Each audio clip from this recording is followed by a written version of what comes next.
So in the clip I'm about to play, you're going to hear Piers Morgan give one of the most powerful responses to any Israeli representative that I've ever heard since this conflict began. Take a listen. Sure, I'm certainly not proud of mass starvation because there isn't any. I'm proud of the fact that the Israel hang on. The IDF literally, for 3 months, starved the population in a blockade. There was no secret about that. Everybody saw it for what it was. So I'm afraid you're just not right about that. They only recently ended that blockade. So they are starving the population, which is, by the way, a war crime if you do that. Piers, do you know how many meals the Gaza Humanitarian Foundation spare me all this. It's just crap. It's like when I did a list, honestly.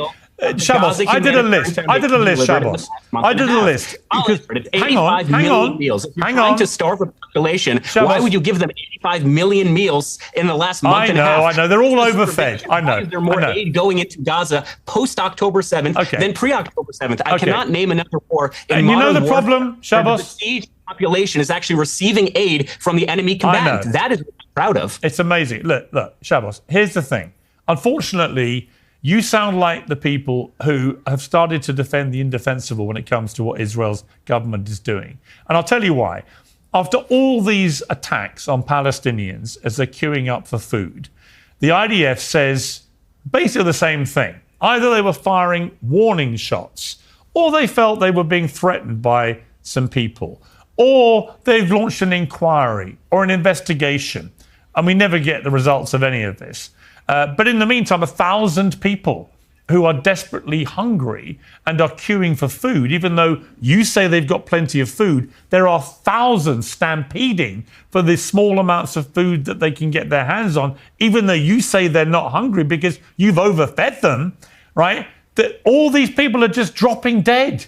And it's got nothing to do with the fact the IDF are firing towards them, when everybody knows it does. And this is the problem when you defend the indefensible. It would have so much more credibility if the IDF just once said, you know what, we did. We shot at them, and like you said, you're very proud of everything they're doing.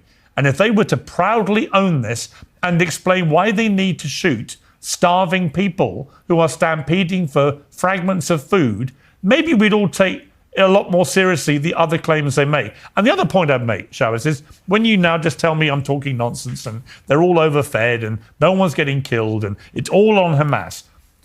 To this day, the Israeli government refuses to let any international media into Gaza. And it's not because of the quaint notion that they're worried about the safety of journalists, because they've killed over 200 Palestinian journalists. They don't care about the health and safety of journalists, and it's not their business to decide about the safety requirements of journalists. It's the business of the organizations that employ them. But until Israel's government allows foreign media into Gaza to verify its endless, in my opinion, utterly disingenuous statements, then no one should believe a word they're now saying. Because why should we?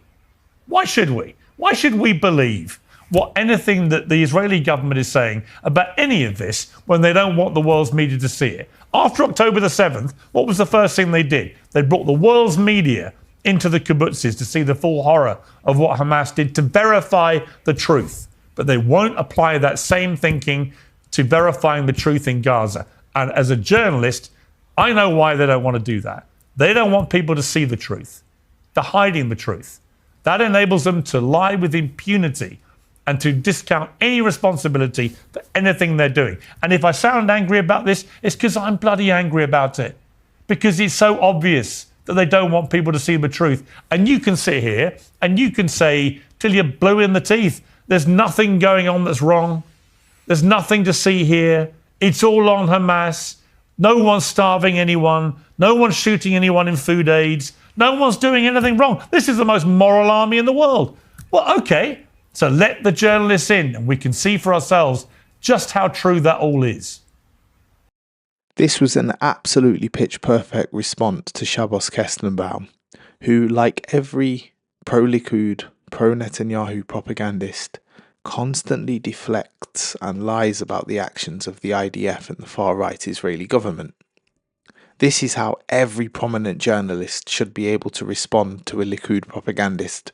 However, Unlike Piers Morgan, many of them are not able to because either they don't have the natural tenacity or aggression, or they might end up losing their job, as has happened numerous times to British journalists since October the 7th.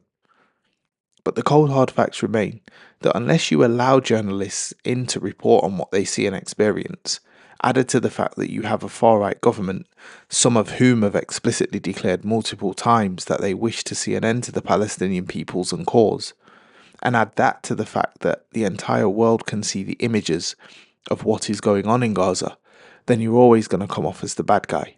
And that's exactly how the current government of Israel appears. If you like videos like this and would like to see more, please like and subscribe to the channel, and thanks for watching.